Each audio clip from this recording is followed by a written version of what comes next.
अस्य श्रीशनैश्चर कवचस्तोत्र महामन्त्रस्य काश्यप ऋषिः अनुष्टुप् छन्दः शनैश्चरो देवता शं बीजं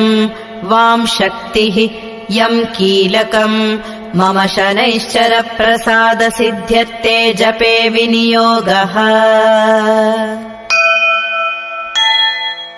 शनैश्चर शिरो रक्षेत् मुखं भक्तार्तिनाशनः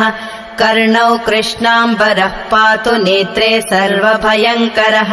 कृष्णां गोनासिकां रक्षेत् कर्णं मे च शिखण्डिजः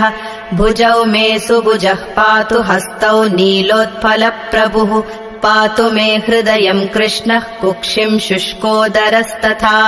कटिं मे विकटः पातु ऊरू मे घोररूपवान् जानुनी पातु दीर्घौ मे जङ्घे मे मङ्गलप्रदः गुल्फौ गुणाकरः पातु पादौ मे पङ्गुपादकः